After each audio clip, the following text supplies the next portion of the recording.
"Grandma, you're no longer fit to take care of the children."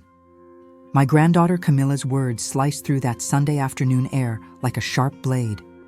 I was in the kitchen, preparing the family lunch I had faithfully cooked for 15 years since retiring. My hands, still steady at 68, froze mid-seasoning. The wooden spoon suspended in the air as if time itself had stopped. The silence that followed was filled only by the hiss of the pressure cooker and the distant laughter of the great-grandkids playing in the living room. Camilla stood in the doorway with her arms crossed, wearing that expensive dress I knew cost more than my entire monthly pension.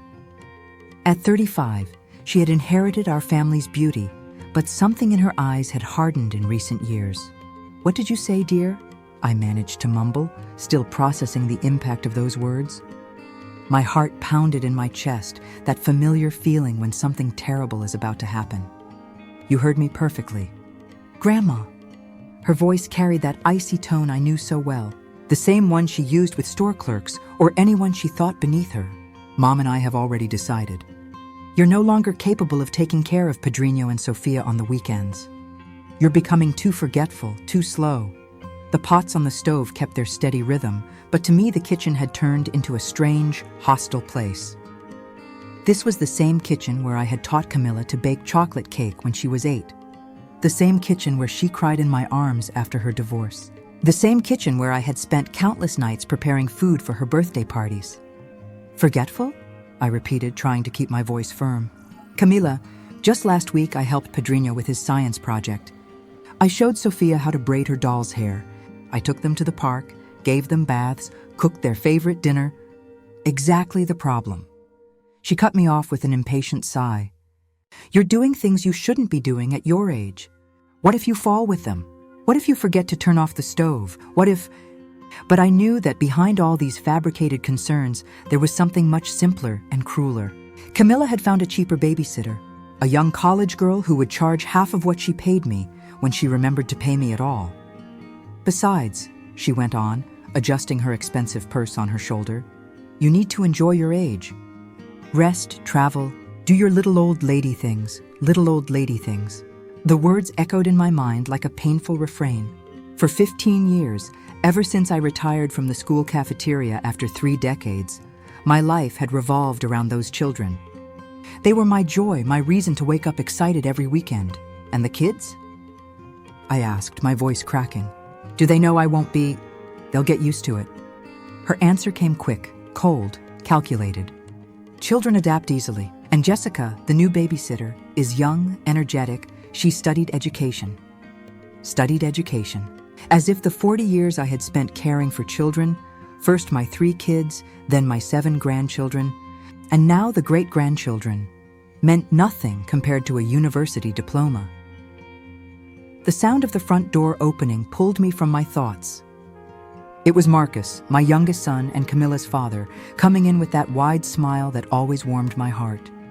But today, seeing the tension in the kitchen, his smile vanished instantly. "What's going on here?" he asked, glancing from me to Camilla. "Dad, we were just explaining to Grandma about the new weekend arrangements." Camilla replied with that sweet voice she used whenever she needed to win someone over. Marcus looked at me with those tired eyes he had inherited from his father. "Mom, are you okay?" For a moment, I thought about pouring my heart out, telling him about the silent humiliations, about how I felt like an old piece of furniture being replaced. But then I remembered all the times Marcus came home complaining about work, about bills, about his failing marriage. "I'm fine, son," I lied, forcing a smile. "We're just talking through the details." But inside, a storm was brewing. Because in that moment, I knew I had discovered something about my own family that would break me forever. And that discovery was only the beginning of a truth far more painful still to come. Lunch carried on as if nothing had happened. Marcus served his plate, praised the chicken seasoning as he always did, and Camilla pretended normality as she cut her meat into perfect little bites. But I could barely swallow. Each forkful turned into stone in my throat. The great-grandkids, Pedrinho, 6, and Sofia, 4, chatted happily about a cartoon they had watched, unaware this would be our last Sunday lunch together. At least for now, I studied their innocent faces, Sophia's mouth messy with sauce, Pedrinho's curly hair tousled from play. "Grandma, are you going to make brigadeiro later?" Sophia asked, her big eyes full of expectation. My heart squeezed. "Not today, my love," I answered, forcing a smile that must have looked more like a grimace. "But you always make brigadeiro on Sundays," Pedrinho insisted. Frowning the way only children do when routines are broken, Camilla rushed to intervene. "Grandma's tired today. Sometimes adults get tired and need to rest." Tired. As if 68 automatically meant exhaustion. As if the hands that had sewn school uniforms through the night, that had washed cloth diapers for decades, that had held fevers and healed scraped knees, were now incapable of stirring a pot of brigadeiro. Marcus chewed in silence. The same silence I had known since he was a boy. The silence of someone who knows something is wrong but doesn't dare confront it. The same silence from when his father started drinking too much. The same silence from when he lost his first job and didn't tell me for 3 months. "Camilla told me about the new arrangements," he finally said, without looking up from his plate. New arrangements. As if my life could be shuffled around like furniture to fit their convenience. "It's the best for everyone," Camilla quickly added. "Grandma will have more time for herself, the kids will get professional care, and we'll have peace of mind knowing everything is under control." Under control. For 15 years, the only times things got out of control were when they themselves caused the chaos. Like when Camilla showed up at my door in the middle of the night crying because her ex-husband wouldn't pay child support, and I stayed awake consoling her while the kids slept on my couch. Or when Marcus had that work crisis and needed someone to pick up the children from school for 2 whole weeks. "And when you two need to travel for work? When you have important commitments?" I asked, trying to keep my tone neutral. "Jessica is available for overnights too," Camilla replied without hesitation. "It's much more practical. 15 years of bedtime stories, scraped knees bandaged, homework done together at the kitchen table, all reduced to a matter of practicality." Sophia slid down from her chair and came over to me, climbing into my lap like she always did after meals. Her warm little body nestled against my chest, and she looked up at me with those eyes she had inherited from her great-grandmother. "Grandma, why are you sad?" she whispered, brushing my cheek with her tiny hand. For a moment, the world stood still. Camilla stopped chewing. Marcus lifted his eyes from his plate, and I felt every unsaid word stuck in my throat like a silent scream. "I'm not sad, my princess," I lied for the second time that day. "Grandma is just thinking about a few things." "You always get thoughtful when you're worried," said Pedrinho, who, despite being only 6, was always far too observant for his age.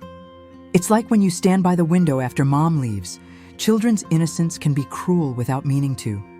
Marcus finally looked me in the eyes, and for a second, I thought I saw something that might have been guilt. Or maybe it was just my imagination, my desperation trying to find an ally where there was none. "Mom," he began, but Camilla cut him off. "Dad, the kids need a bath. We have to leave in an hour." An hour.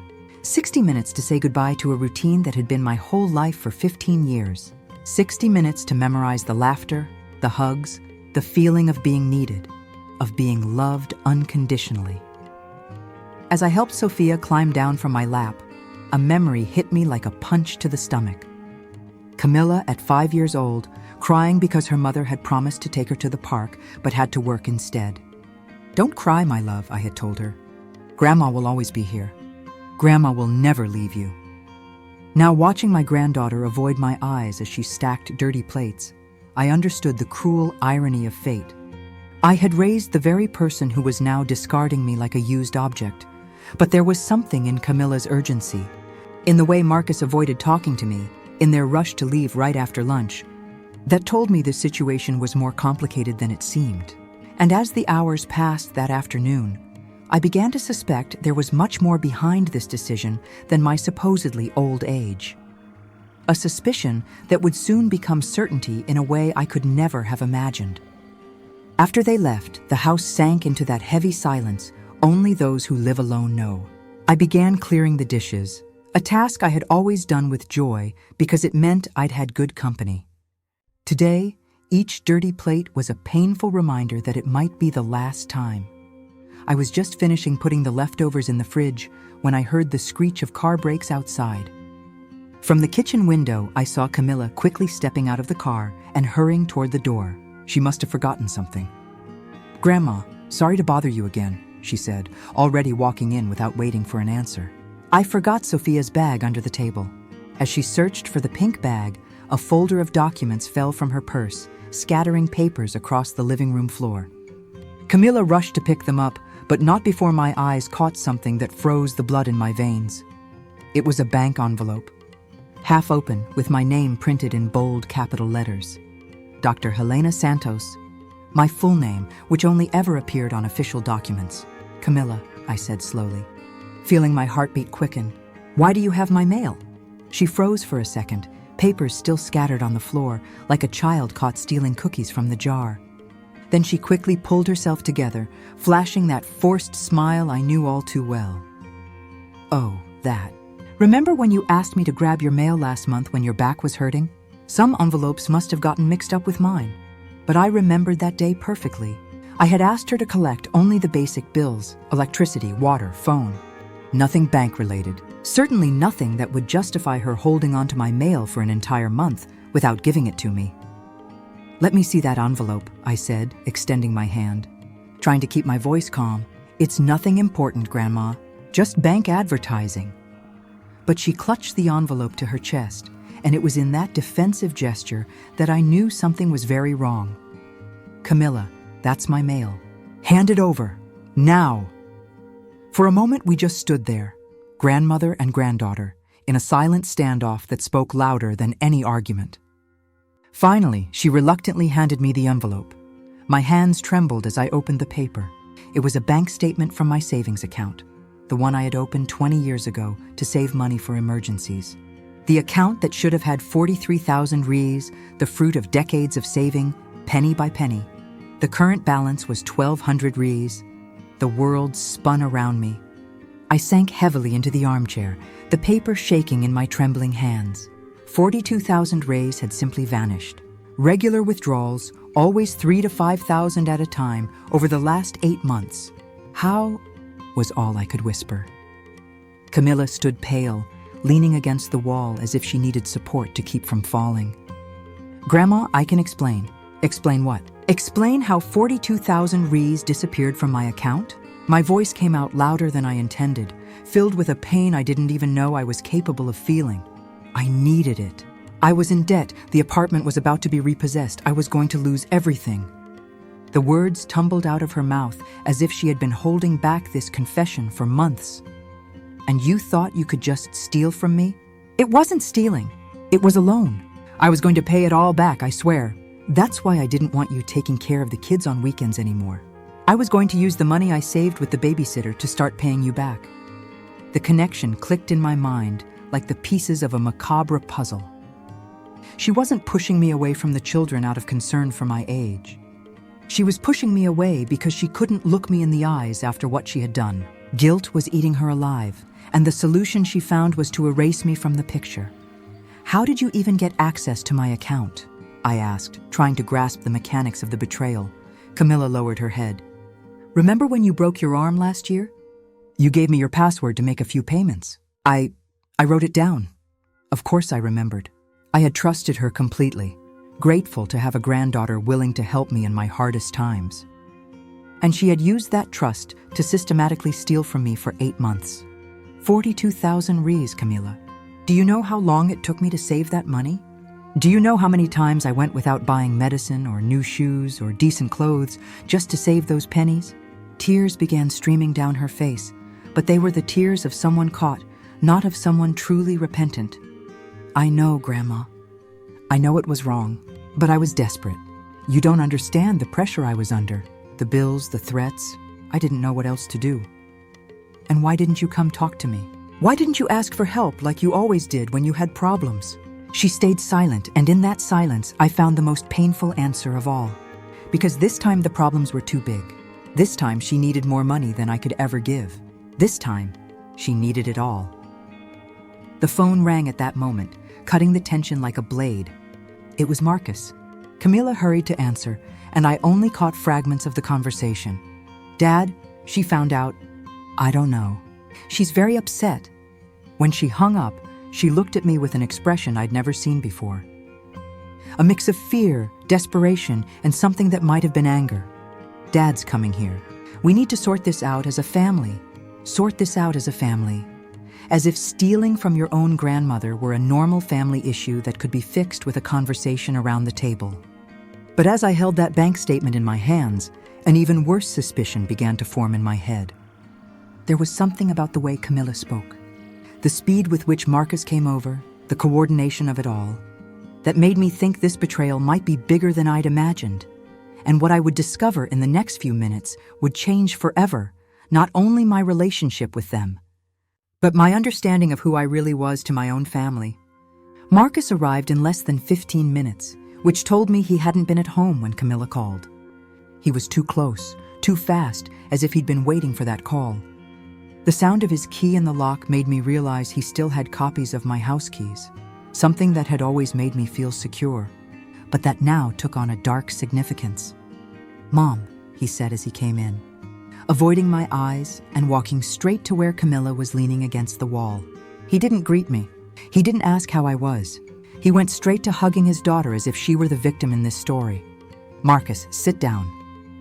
My voice came out firmer than I expected. "We have a lot to talk about." He sat on the edge of the sofa, tense, while Camilla remained standing behind him like a child hiding behind her father after getting caught misbehaving. But this was not mischief. This was a crime. "Camilla told me you discovered the withdrawals," he began, his words stumbling out. "Mom, we can explain everything. We, not she." "We." "Marcus," I said slowly, still holding the bank statement like evidence in a courtroom. "Did you know?" The silence that followed lasted an eternity. I watched my son, the boy I had rocked through feverish nights, taught to ride a bike, helped with homework until he graduated, struggle to find words to justify the unjustifiable. Yes, I knew. The admission came out as a whisper, but it hit my ears like a scream.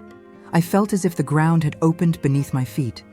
Camilla stealing from me was already devastating, but learning my own son was involved felt like a stab to the heart.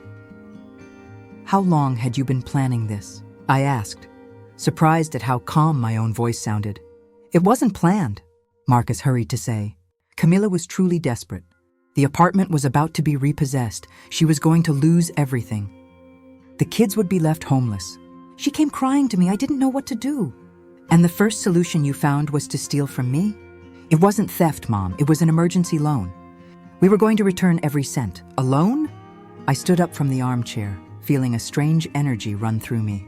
"Loans are requested, Marcus. Loans are authorized. Loans have contracts, terms, interest. What you did was plain and simple theft." Camilla finally found her voice. "Grandma, we knew that if we'd asked, you would have given the money. So what's the difference?" The question stunned me into silence for a moment. "What's the difference?" The difference was everything. The difference was that they took my right to choose. The difference was that they violated my trust in the cruelest way possible. The difference, Camilla, is that if you had asked me, I would have given that money with love. I would have felt useful, needed. I would have slept peacefully knowing I was helping my family. My voice began to rise. But you preferred to steal from me and then push me away so you wouldn't have to face the guilt of looking me in the eye.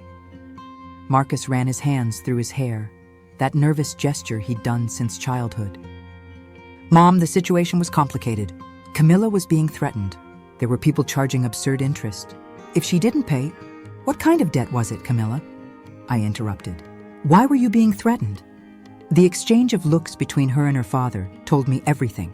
There were more secrets, more lies, more betrayals I had not yet uncovered. "Answer me," I demanded, feeling for the first time in decades an authority I thought I had lost.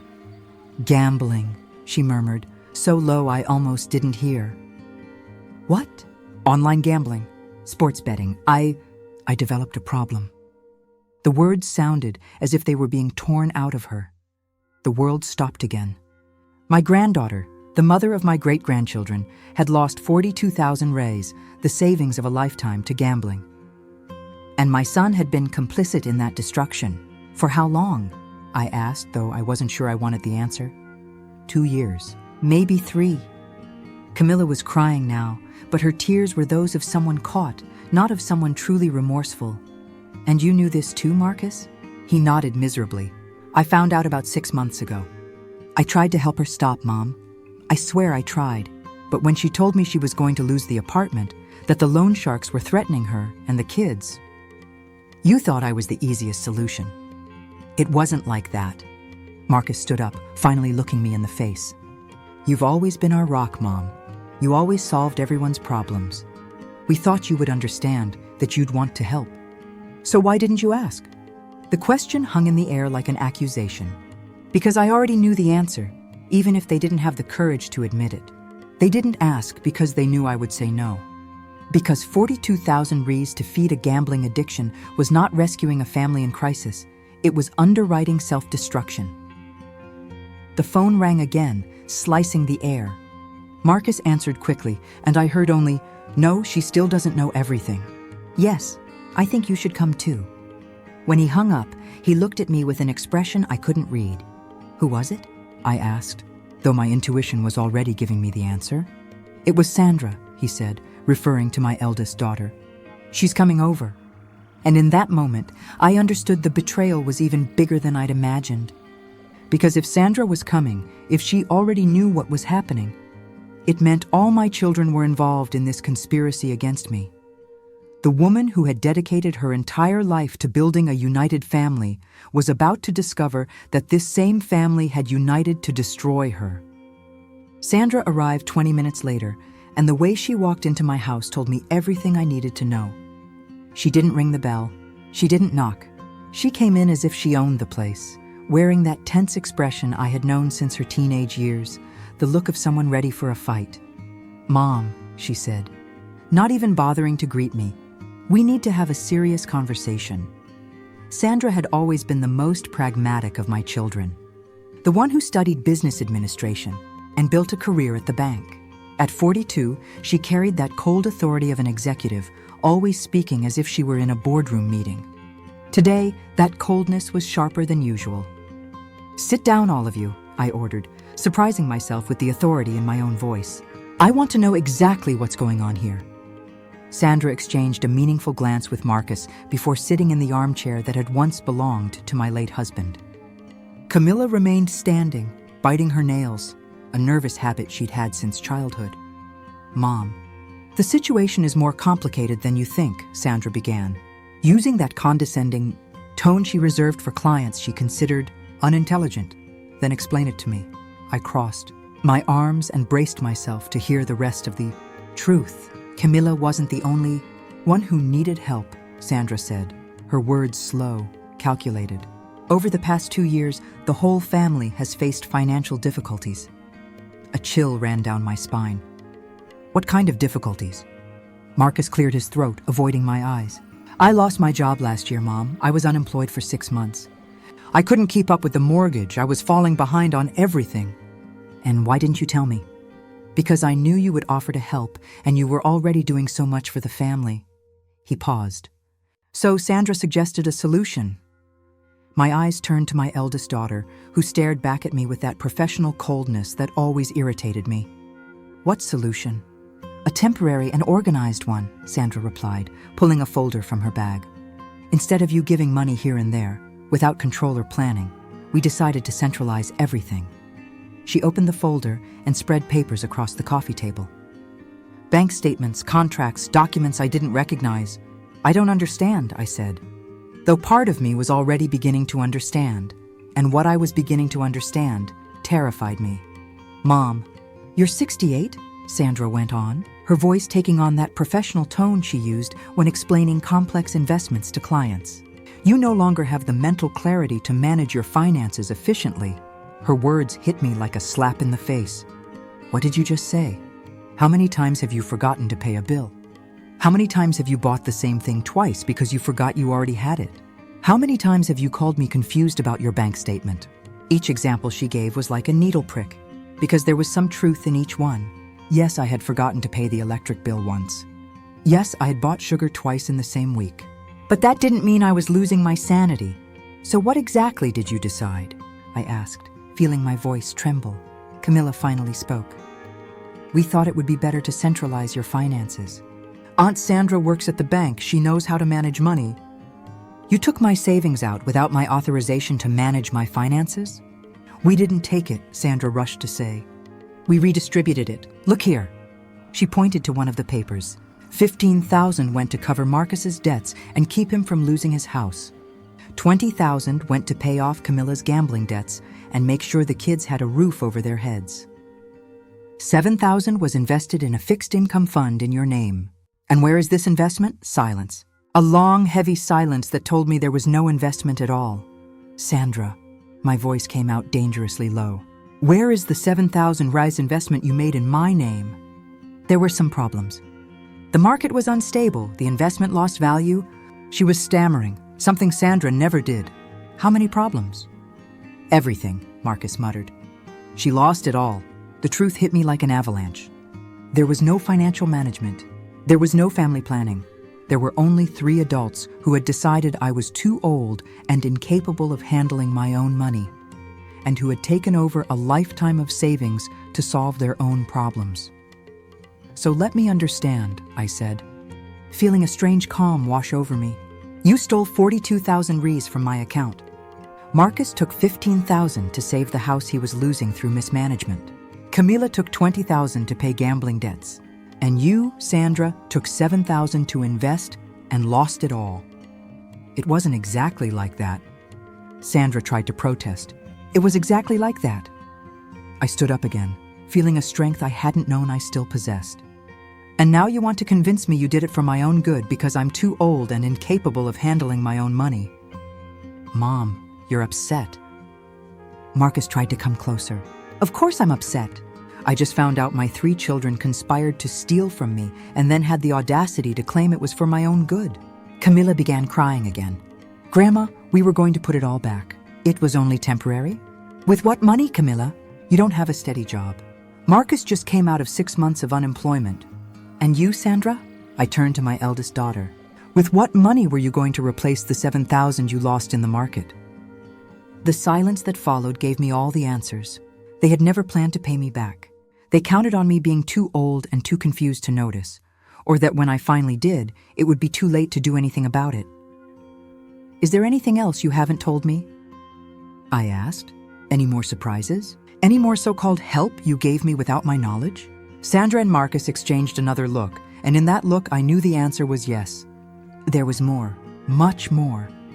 And what they were about to reveal would make everything I had discovered so far seem like only the beginning of an even deeper, calculated betrayal.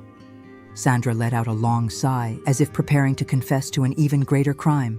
She opened another folder she had brought with her, this one thicker than the last, filled with official documents that made my stomach churn just to look at them. Mom, there's something else, she said, her voice losing that professional confidence for the first time. About the house. What house? I asked, though my heart was already racing with a terrible suspicion. This house. Your house. The world stopped. I looked around the living room where we sat, the same room where I had spent the last 30 years of my life. The walls I had painted with such care, the furniture I had chosen penny by penny, the curtains I had sewn with my own hands. This house was more than just a home. It was my identity, my history, my security. What did you do? The question came out as a whisper because I was too afraid to speak it louder. Marcus stood up and began pacing back and forth, that nervous ritual I knew so well. Mom, when I lost my job, things got really critical. I was about to lose my house, and with 2 small children. What did you do to my house, Marcus? Sandra pulled a document from the folder and placed it on the table in front of me. It was a bank contract, full of seals and official signatures. At the top of the page, in large, intimidating letters, it read, Mortgage Refinancing Contract. You mortgaged my house? My voice was so low, I could barely hear it myself. It was the only solution, Mom, Sandra rushed to explain, sliding back into her professional tone as if she were presenting a report to clients. Your house has been paid off for 10 years. It's an idle asset, not generating anything. We arranged an intelligent refinancing. Without my authorization? Technically, you authorized it, Marcus said, still avoiding my eyes. Remember when you signed those papers last week? You said they were just to update your bank records. The memory hit me like a punch to the stomach. Last week, Sandra had taken me to the bank to update some paperwork. There had been a stack of forms. She had given me quick explanations for each, and I had signed them, trusting my daughter, who worked in banking and knew about these things. You tricked me into signing a mortgage on my own house? It wasn't a trick. Camilla finally spoke. It was protection. Grandma, if you die tomorrow, this house will be stuck in probate for years. The taxes will eat it all up. This way, we made sure it's being used for something useful now. The coldness of her words left me breathless. Speaking of my death as if it were imminent and inevitable. Speaking of my house as if it were a problem to be solved. How much did you take out against the house? I asked, though I wasn't sure I wanted the answer. Sandra consulted the document. 120,000 rees. The market value of the house is 200,000, so we arranged a conservative loan. And where is that money? The silence that followed told me everything. It was the same silence I'd heard when I asked about the 7,000 investment. The same silence that always preceded the revelation of yet another betrayal. 40,000 went to settle Marcus's debts once and for all. Sandra began, speaking quickly, as if she wanted to rush past this part. 30,000 went to a private rehabilitation program for Camilla. What kind of treatment? I cut in. Camilla lowered her head. For the gambling addiction. A private clinic in São Paulo. 3 months inpatient. You were in treatment for 3 months and I didn't know? We told you she was taking a professional training course, Marcus muttered. More lies. Layers upon layers of lies, each one built on the last, weaving a web of deceit so tangled I could hardly keep up. And the other 50,000? I asked, though I already knew the answer would be even more devastating. Sandra exchanged a look with Marcus. It was invested in a partnership, a business that was supposed to generate guaranteed returns to cover the mortgage. What kind of business? An import-export company. Marcus's partner guaranteed a 15% return per month. I closed my eyes. 15% per month. Even I, who never knew much about finance, knew that was impossible. I knew it was a scam. I knew they had thrown 50,000 reais, half the value of my house, into an obvious trap. Let me guess, I said without opening my eyes. Marcus's partner disappeared with the money. It was more complicated than that, Marcus began. Marcus. My voice came out with an authority I didn't know I possessed. The man stole 50,000 reais from you, which was 50,000 reais from me, which was 50,000 reais from the value of my house. Yes or no? Yes. I opened my eyes and looked at the three of them. My daughter, my son, and my granddaughter. The people I had loved more than my own life. The people I had worked for, saved for, sacrificed every personal dream I ever had. So let me understand the full picture, I said, feeling a strange calm wash over me. You stole 42,000 reais from my savings. You mortgaged my house without my true authorization, taking out 120,000 reais. From that money, you lost 50,000 in an obvious scam. Spent 70,000 cleaning up the messes you yourselves created. And now I am left with a mortgage debt of 120,000 reais on a house that was mine. Paid off. Free and clear. When you put it like that, it sounds worse than it really is. Sandra tried to protest. Sounds worse? I stood up, feeling a surge of energy I hadn't felt in years. Sandra, you stole 162,000 reais from me and left me with a debt of 120,000. You stripped 282,000 reais from my assets. In 6 months, you destroyed the financial work of an entire lifetime.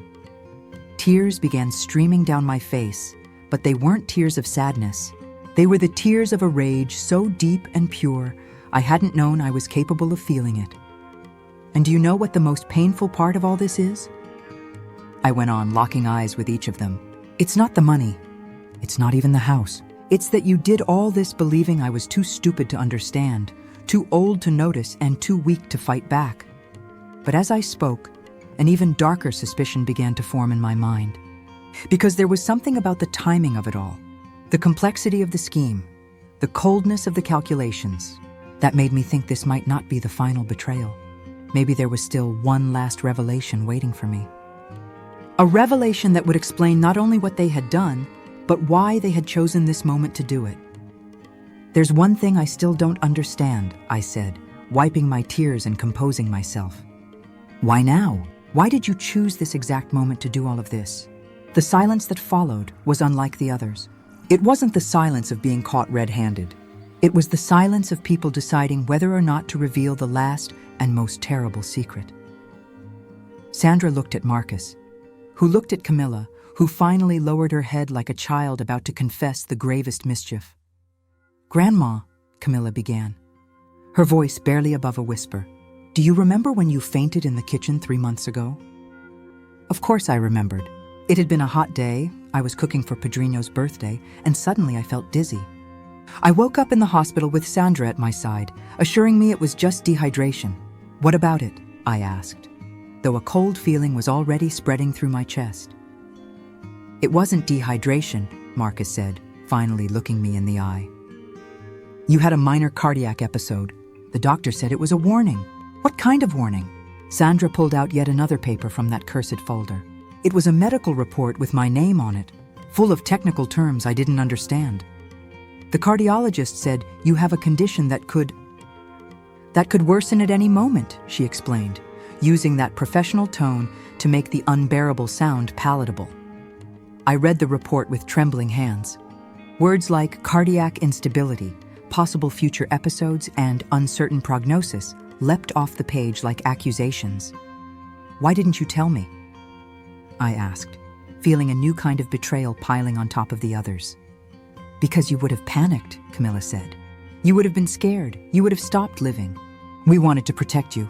Protect, the most overused word of this terrible afternoon. Protect my feelings by hiding my own medical diagnosis. Protect my finances by stealing my savings. Protect my assets by mortgaging my house. And what does that have to do with you stealing everything I own?" It was Marcus who answered, and when he spoke, I understood I had reached the very bottom of human betrayal.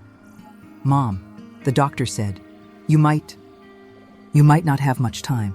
And when that happens, it will be a terrible mess. Probate, taxes, lawyers. Your entire inheritance will be eaten up by legal costs." Inheritance. They were talking about my inheritance. They were planning my death. "So you decided to get ahead of it?" My voice came out strangely calm. "Decided to take the inheritance while I'm still alive so you wouldn't have to share it with lawyers?" "That's not what happened," Sandra rushed to deny. "It was smart financial planning. If you die tomorrow with everything in your name, the government will take half. Probate costs will eat the rest. In the end, there'll be nothing left for the family. But this way, you make sure there's nothing left for me either." What followed was the longest, heaviest silence of that dreadful afternoon. Because none of them could deny what I had just said. They had planned a death in life. They had turned me into a beggar in my own home in order to protect an inheritance that didn't even exist yet. "How many doctors know about my condition?" I asked. "Only the cardiologist," Marcus replied. "And he said that with proper care, you could live another 10, 15 years normally. But you decided not to take that chance." Camilla began to cry again. "Grandma, we just wanted to make sure that when the time came, everything would be organized. That there wouldn't be bureaucracy, complications, that there wouldn't be any money left to waste on me." The truth was now laid bare in front of me. My children and granddaughter had received a medical diagnosis and, instead of supporting me, caring for me, loving me in the years I had left, they decided it was more practical to strip me of everything while I was still alive to watch. "Do you know what the sickest part of all this is?" I asked, rising once more and walking to the window where I used to water my plants. "It's not that you stole my money. It's not that you mortgaged my house. It's that you did all of this out of fear of my death, but in the process, you killed me while I was still alive." Sandra tried to come closer. "Mom, you're being dramatic." "Dramatic?" I turned to face her. "Sandra, you've turned me into an indigent in my own home. You took my savings, my security, my independence. You made a fool of me for months, and when I discovered everything, you still had the audacity to tell me it was for my own good." Marcus stood too. "Mom, we can fix this. We can reorganize everything. There's still time." "With what money, Marcus? You've lost everything. You threw away a lifetime of work and savings in 6 months of greed and irresponsibility." Camilla stopped crying and looked at me with an expression I had never seen before. A mix of despair and something that might have been anger. And what do you want us to do now, Grandma? We made mistakes, we admit it, but we can't go back in time. And you're still sick, still old, still in need of care. The coldness of those words hit me like a slap. Still sick, still old, still needing care. As if I were a burden, a problem to be managed, not a person to be loved. Do you know what you've done? I said, feeling a strange strength grow inside me. You've set me free. The three of them looked at me, not understanding. For 68 years, I lived for you. I worked for you. I saved for you. I sacrificed every personal dream I ever had for the sake of my family. And now I've discovered that this family sees me as nothing more than an obstacle between you and money. I walked to the table and picked up all the papers, the statements, the contracts, the medical reports. But you made one mistake, I continued. My voice gaining an authority I didn't know I still had. You assumed I would accept all of this passively. You assumed I was too old and too weak to fight back. And it was in that moment, holding in my hands the evidence of the greatest betrayal I had ever suffered, that I made a decision that would change not only my relationship with them, but the course of my life forever.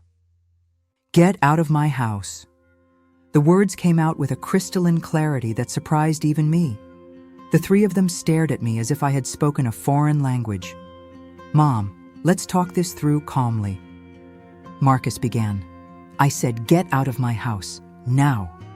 My voice had found an authority I hadn't used in decades.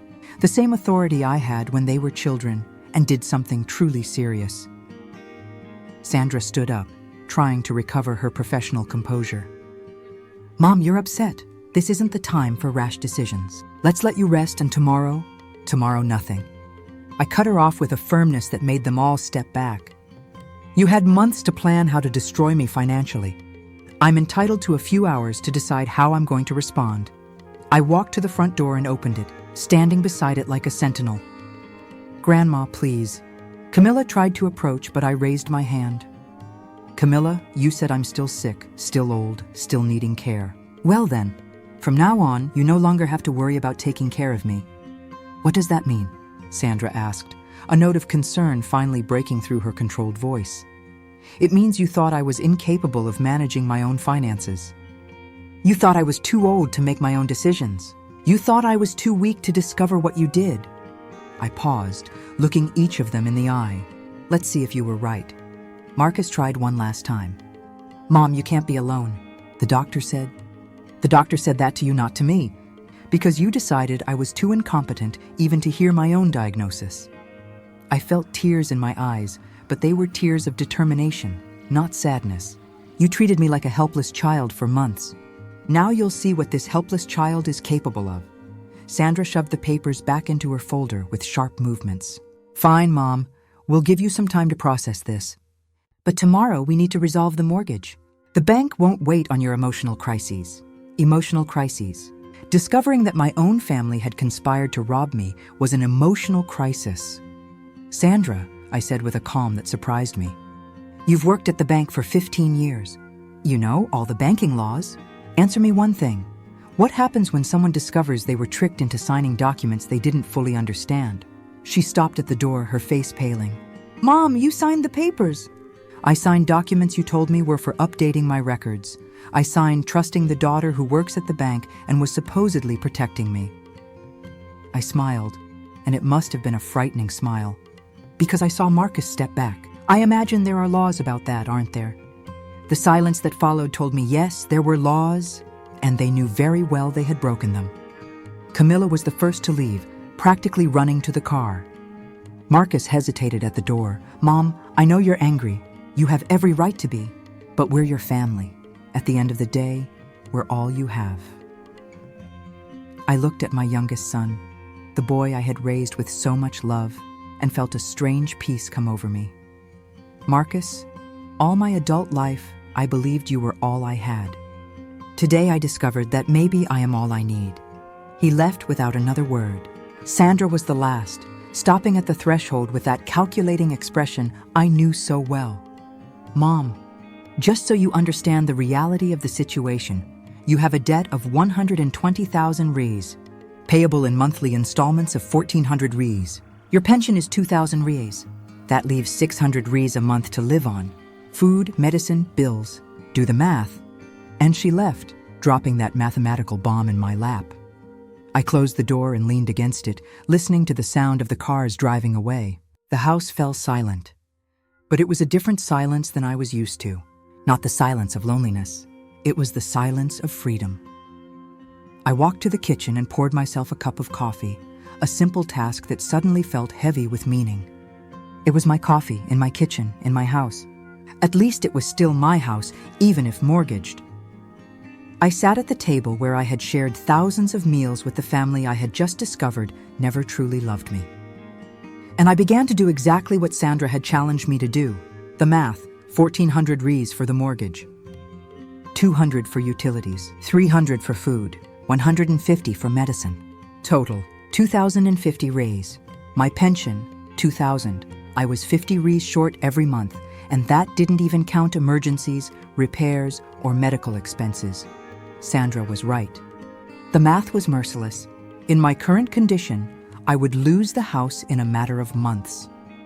But as I worked through those terrible numbers, an idea began to form in my mind. An idea that might have been madness, but it was the only thing giving me hope in that moment of utter despair. Because if my family had underestimated my ability to uncover their betrayals, maybe they had also underestimated my ability to fight back. And the next morning, I would begin a journey that would prove, not only to them, but to myself, that a 68-year-old woman can be far more dangerous than anyone imagines. I woke at 5 a.m., as I had for 40 years of working at the school. But this time, it wasn't habit that woke me, it was determination. I had spent the entire night thinking, planning, organizing in my mind the first steps of my new life.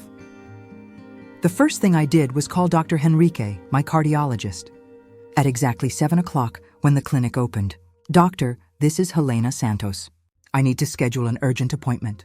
I want to discuss my full diagnosis, the one you gave my family, but I never heard directly." The secretary tried to fit me in for the following week, but I used a tone that allowed no negotiation. "Young lady, this is about my own life and my own death. I'd like to hear it today. I secured an appointment for 2 p.m. The second call was to the bank, not to Sandra's branch. I would never set foot there again. To the central branch, asking to speak with the general manager. "Good morning. My name is Helena Santos, and I need to dispute several banking operations carried out on my account without my full knowledge. Operations involving my daughter, who is an employee of the bank." The manager's tone changed instantly. Family conflicts involving employees were a nightmare for any financial institution. "Mrs. Helena, can you come in today? At 10 o'clock? I'll be there." The third call was the hardest. To my sister, Conceição, who had lived in Brasilia for 15 years.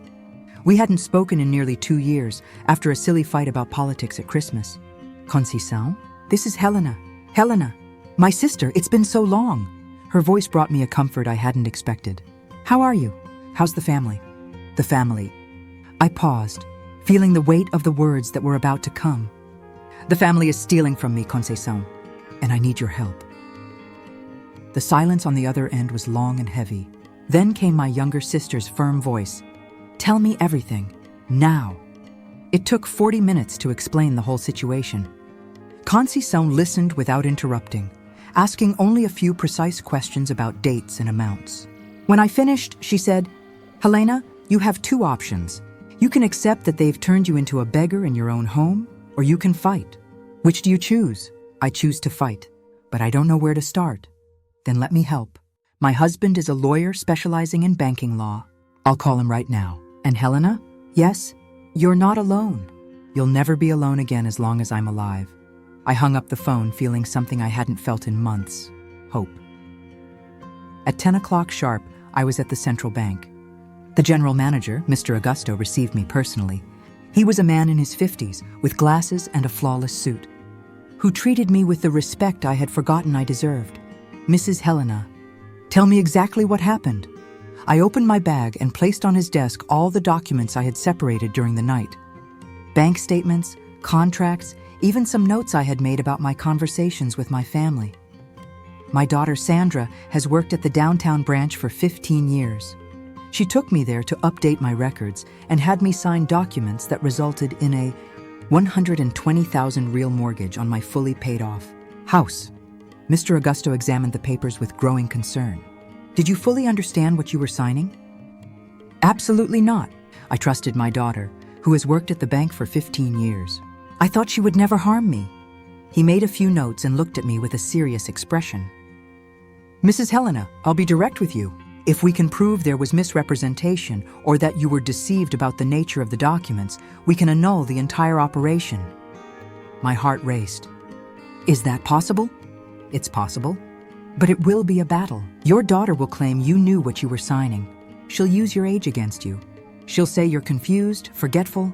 Then she's about to find out I'm not as forgetful as she thinks. He smiled for the first time.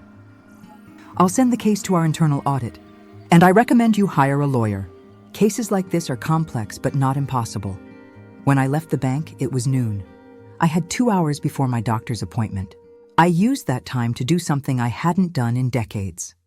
I walked through the city center, watching the bustle, the people, life happening all around me. For 40 years, I had only left the house to work, shop, or take care of family. I had never stopped just to exist in the world. I sat on a bench in the square and ate a sandwich I bought at a bakery, watching children play in the park. It was there, on that bench, that I understood something fundamental. For 68 years, I had lived the life others expected of me. The obedient daughter, the devoted wife, the self-sacrificing mother, the ever-available grandmother. I had never asked myself what I wanted from life. Now, even with all the problems, even with my family's betrayal, even with the financial mess, for the first time, I felt free to discover who Helena really was when she wasn't just being what others needed her to be. The phone rang. It was Conceição. Helena, I spoke with my brother-in-law. He wants to talk to you. Can you take a call at 4 o'clock? Of course. And Helena, he said something you need to know. Cases like yours aren't rare. Families who strip elderly relatives of their assets, thinking they won't fight back. But when those relatives do fight, when they push back, they almost always win. I hung up the phone feeling something grow inside me. Not just hope, it was thirst for justice. It was the discovery of a strength I hadn't known I had. Because if my family had done the math assuming I was too old and weak to fight, they were about to find out they had made the biggest miscalculation of their lives. Dr. Henrique's office was exactly as I remembered. White walls, framed diplomas, that characteristic hospital smell that always made me nervous. But today I wasn't nervous. I was determined. Mrs. Helena, he said, greeting me with that kind smile that had reassured me for years of appointments. How are you feeling? Doctor, I'll be direct. Yesterday I found out my family received a diagnosis about me that I never heard. I want to hear from you exactly what my condition is. He looked uncomfortable, adjusting his reading glasses. Mrs. Helena, when we discussed your condition 3 months ago. Doctor, 3 months ago I woke up in the hospital and you told me I had fainted from dehydration. It was my daughter Sandra who spoke with you, not me. The silence that followed confirmed I was right. Another lie from my family, another truth hidden from me. I want to see my tests. I want to hear my diagnosis. And I want you to tell me, in your own words, if I'm dying. Dr. Henrique sighed and opened my medical file. Mrs. Helena, you had an episode of cardiac arrhythmia. It's a serious condition, but it's not a death sentence. Go on. With proper medication, lifestyle changes, and regular checkups, you can live normally for many years, decades even. It felt as though a massive weight had been lifted from my chest. Decades? Yes, your condition is manageable. It's not progressive. It's not degenerative. It just requires care. He looked me straight in the eyes. May I ask why your family told you otherwise? They told me I could die at any moment, that it was only a matter of time. Dr. Henrique's expression changed completely. Mrs. Helena, that is not true. Your condition is stable. With proper care, there is no reason to think of imminent death. I closed my eyes, processing this information. My family had used a medical diagnosis to frighten me and justify stealing my assets. They had turned a manageable condition into a death sentence to strip me of everything while I was still alive. Doctor, I need you to give me a full medical report. In writing, with all the details of my true diagnosis and my prognosis. Of course. May I ask what you need it for? To prove that my family lied to me about my own health. When I left the clinic with the medical report in my bag, it was 4 o'clock. The phone rang right on schedule. Mrs. Helena, this is Dr. Roberto Conceição's brother-in-law. She told me about your situation. For the next 20 minutes, I explained the whole story again. Dr. Roberto asked specific questions about dates, documents, witnesses. Mrs. Helena, your case has several elements that favor a legal action. First, there is inducement to error in the signing of the bank documents. Second, there is embezzlement of your savings. Third, and most serious, there is the use of distorted medical information to coerce an elderly person. What does that mean in practice? It means we can not only annul the mortgage, but also demand the return of all the stolen money with interest and monetary correction. My heart raced. Is it possible to recover everything? It's possible. But I must be honest, it will be a long, hard battle. Your family will hire lawyers. They will claim you're senile, confused, that you don't know what you're saying. Can they do that? They can try. But we have some advantages. First, you are clearly lucid and oriented. Second, you have medical documentation proving your condition does not affect your mental capacities. Third, the sequence of events and documents is legally very suspicious. I took a deep breath. Doctor, how much would it cost to hire you? Conceição already spoke to me about this. I will take the case pro bono for 2 reasons. First, because cases of financial abuse against the elderly outrage me personally. Second, because when we win, and we will win, the costs will be paid by the losing party. When I hung up, I sat in the living room and looked around. For the first time in months, the house didn't feel like a burden. It felt like a home worth fighting to keep. The phone rang again. It was Marcus. Mom, we need to talk. Sandra says you went to the bank today. That's not smart. You're complicating everything unnecessarily. Marcus, I said with a calm that surprised me, I just left Dr. Henrique. Silence. He explained my real condition to me. I'm not going to die tomorrow, Marcus. I can live another 20, 30 years. In good health, Mom. You lied about my diagnosis to scare me and justify the theft. You used my fear of death to turn me into a beggar while I'm still alive. It wasn't like that. You just wanted my money, and you thought I was too old and too stupid to find out. I felt strength grow in my voice. Well, Marcus, I just hired a lawyer. The silence on the other end was long and heavy. Mom, you can't do this. We are your family. Family doesn't steal from family, Marcus. Family doesn't lie about medical diagnoses to frighten. Family doesn't mortgage their mother's house without consent. I paused. You made your choices. Now I will make mine. What do you mean? I mean, you will return every cent you stole from me.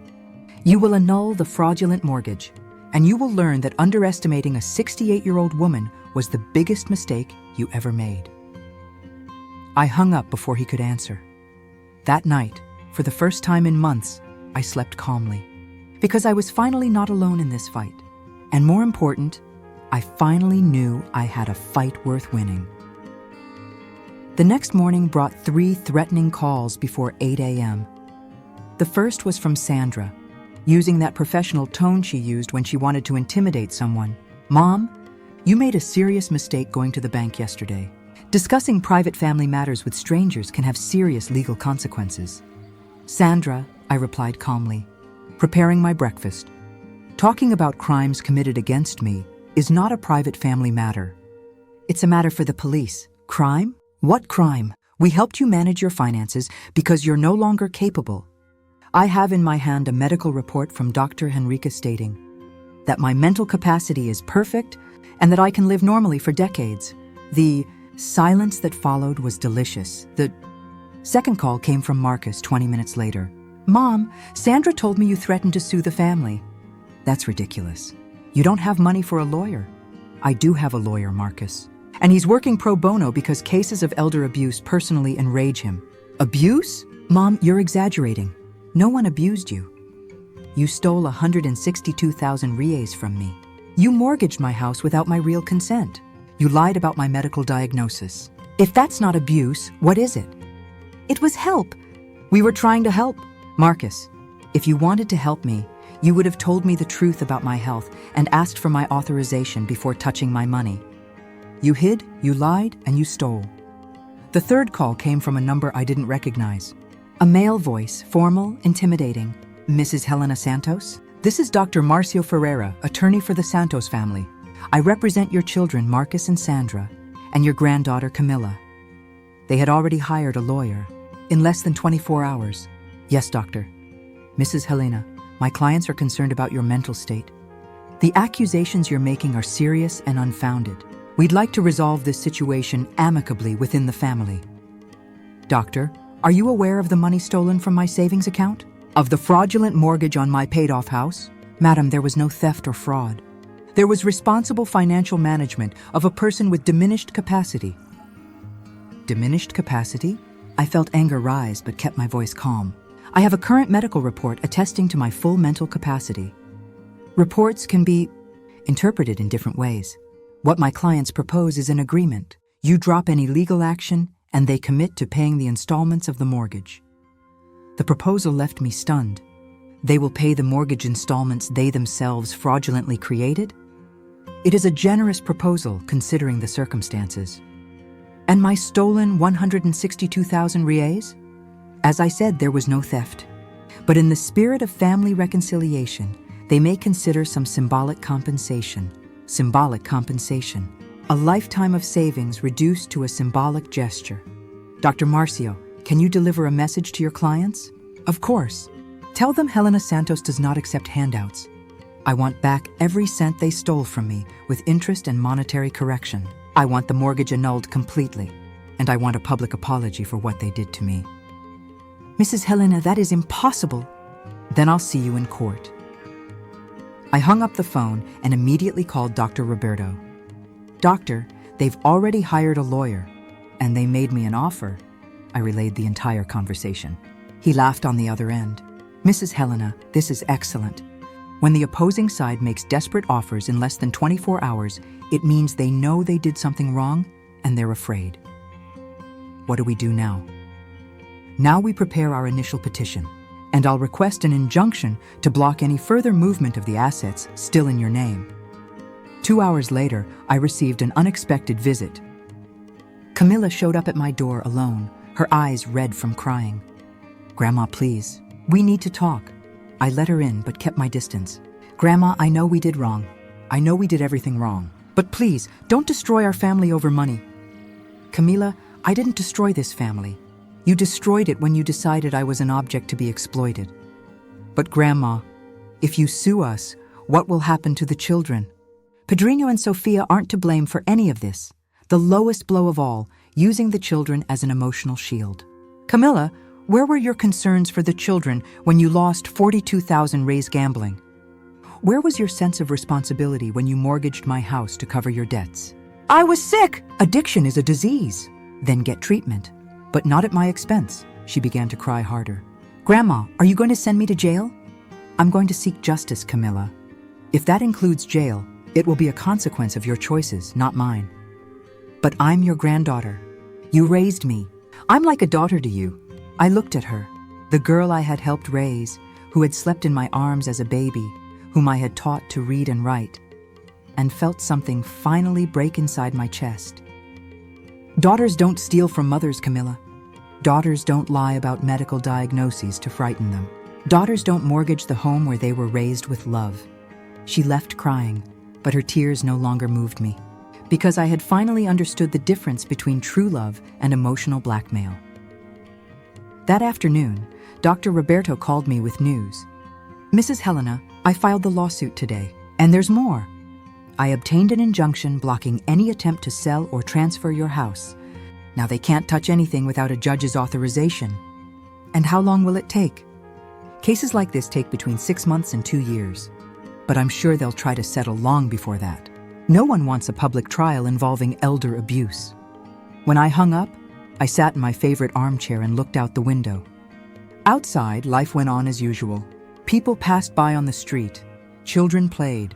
The world kept turning. But inside me, something fundamental had changed forever. I was no longer Helena who lived to please others. No longer Helena who sacrificed herself in silence. I was Helena Santos, a 68-year-old woman who had discovered that it is never too late to fight for what is rightfully yours. 3 weeks passed since I filed the lawsuit, and life had found a new rhythm. In the mornings, I tended to the house and the plants. In the afternoons, I spoke with Dr. Roberto about the legal details. At night, I talked to Conceição, who had become my confidant and daily source of strength. But it was on a Thursday that I received the call that would change everything once again. Mrs. Helena? This is Marcos from Central Bank. Do you remember me? I'm Mr. Augusto's assistant. Of course, Marcos. How can I help you? Mrs. Helena, something came up during our internal investigation that you need to know. Could you come to the bank today? It's important. His tone unsettled me. Is this about my daughter Sandra? Among other things, I'd rather explain in person. 2 hours later, I was in Mr. Augusto's office. He looked pale, with a grave expression that frightened me. Mrs. Helena, our audit discovered irregularities that go far beyond your personal case. What kind of irregularities? Your daughter Sandra has had privileged access to the bank systems for 15 years. During our investigation, we uncovered a troubling pattern. He opened a thick folder on the desk. In the last 5 years, there have been at least 12 cases similar to yours. Elderly clients whose accounts were moved without proper authorization, always with Sandra as the employee responsible for the operation. The world spun around me. 12 cases? 12 that we've been able to identify so far. All involving people over 60. All resulting in significant financial losses for the clients. My daughter was stealing from other elderly people. We're still investigating. But the pattern is very similar. Invitations to update records, confusing documents, operations the clients didn't fully understand. Marcos entered the room with more documents. Mrs. Helena, I need to show you something specific. This is the case of Mr. Benedito, 74 years old. I read the report with trembling hands. Benedito had lost 80,000 reais in a refinancing operation he never requested. The process was handled by Sandra. He died 6 months later, never knowing what had happened to his savings. How many died without knowing? I asked, nauseated. At least 3 we've identified so far, Mr. Augusto answered grimly. Mrs. Helena, your daughter may have specialized in financially exploiting the elderly. The revelation struck me like lightning. Sandra hadn't just stolen from me out of family desperation. She had turned elder abuse into a profession. What does this mean for my case? It means your case has become part of a much larger criminal investigation. The public prosecutor's office has already been notified. I left the bank in a kind of trance. I drove home on autopilot, processing the devastating information. My eldest daughter, the girl I had raised with so much love, had become a predator of vulnerable elders. As soon as I got home, I called Dr. Roberto. Doctor, I need to tell you something terrible I just found out. After hearing my account, he was silent for a long moment. Mrs. Helena, this completely changes the picture. We're no longer talking about a family dispute. We're talking about organized crime against the elderly. What happens now? Now your daughter will face not only our civil lawsuit, but also a criminal investigation. And you, without knowing it, may be the victim who finally exposed her. The phone rang just as I hung up with the lawyer. It was Sandra, and for the first time in weeks, her voice no longer carried that professional confidence. Mom, I need to talk to you, urgently. About what, Sandra? About some complications at the bank. Did you speak with anyone besides the manager? Why do you want to know? Mom, please, this is serious, very serious. For the first time since everything began, I heard real fear in my daughter's voice. Not the fear of being caught in a family lie, but the fear of someone who knew she had crossed a line with no way back. Sandra, I said with a calm that surprised me, how many elderly people did you steal from? The silence on the other end was long and telling. How many, Sandra? Mom, you don't understand. The situation at the bank is complicated. The procedures are confusing. Sometimes people sign things without fully understanding. How many? She began to cry. They weren't thefts, Mom. They were opportunities. People who had money just sitting there, unused, wasted. How many elderly people lost their savings because of you? I don't know. I didn't keep count. That's not how I thought of it at the time. Her confession left me speechless. My daughter had admitted to systematically stealing from vulnerable elderly people for years. Sandra, you know this is a crime, don't you? Mom, you have to help me. If this becomes a criminal case, I'll go to prison. I'll lose everything. The kids will be left without a mother. Once again, using the children as an emotional shield. But this time, the blackmail didn't work. Sandra, you should have thought about that before turning the suffering of the elderly into your livelihood. Mom, please. Sandra, you didn't just steal from me. You stole from people like Mr. Benedito, who died without ever knowing he had lost 80,000 rees. You destroyed the financial security of people who worked their entire lives for a little dignity in old age. Mom, I can explain everything. There is no explanation that justifies what you did. And there is no maternal forgiveness that can cover the destruction of innocent lives. I hung up the phone and sat in the living room, staring at the family photos that decorated the walls. Pictures of birthdays, Christmases, graduations. Moments I once thought were expressions of genuine love, but now seemed like masks hiding a deeper falseness. Because I had finally discovered the most painful truth of all. I had not only raised ungrateful children who stole from me. I had raised predators who made a living out of exploiting the vulnerable. And that discovery pushed me to make a decision that would change not only my life, but also the lives of every elderly person Sandra had harmed.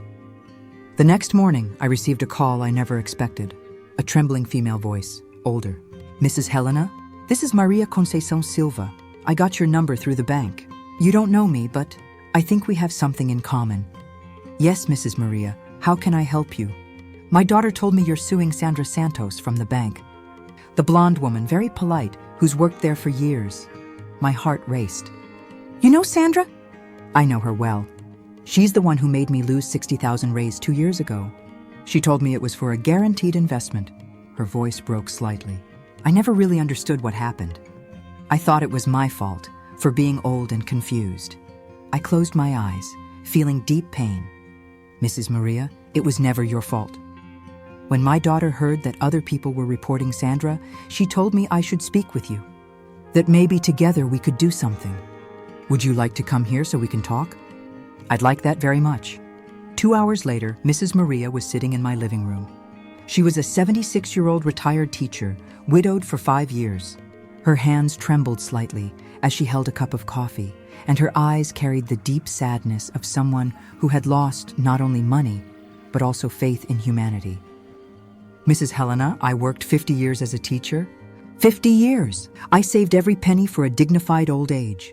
As she spoke, I recognized my own story in hers. A life of sacrifices, honest work, careful saving, and betrayed trust. How did you meet Sandra? She approached me at the bank, said she had a special investment for preferred clients, that I could double my money in 6 months. She seemed so confident, so professional. And what happened? I signed papers I didn't really understand. She said it was normal, that people of my generation struggled with modern financial language. I felt ashamed to ask too many questions.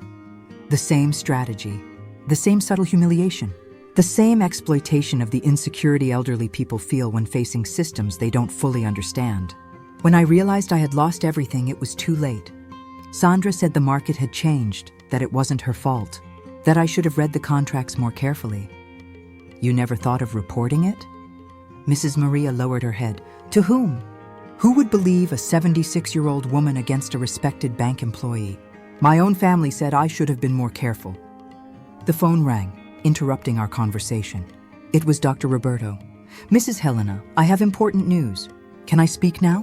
I explained that I had a visitor, another of Sandra's victims. Perfect. That's exactly what I wanted to talk about. The public prosecutor's office wants to form a group with all the victims. The more people come forward, the stronger the case against Sandra. How many victims have been identified so far? 18, and the number is growing. It looks like Sandra has been running this scheme for at least 8 years.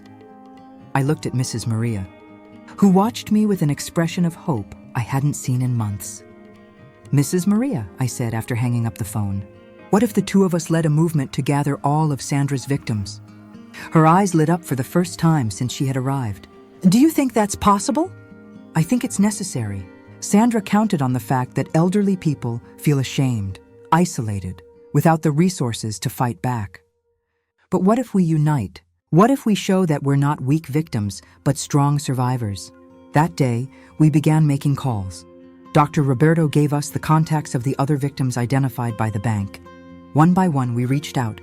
I met Mr. Jose, 82 years old, retired from the railroad, who had lost 100,000 reais. Mrs. Carmen, 69, a former nurse, who had lost her entire accident compensation settlement. Mr. Francisco, 74, who lost the inheritance he had wanted to leave for his grandchildren. Each story was a mirror of my own. The same pattern, the same manipulation, the same silent destruction of lives built with so much effort. But I also discovered something surprising. When these people started talking about what they had suffered, when they realized they weren't alone, a collective strength began to emerge. "You know what hurt the most?" said Mrs. Carmen during one of our first meetings, which we held in my living room. It was feeling like I had been stupid. That anyone smarter would have seen the scam. "But we weren't stupid," replied Mr. Jose with surprising firmness. "We were honest. We trusted because we lived honest lives and expected honesty from others." "Exactly," said Mrs. Maria.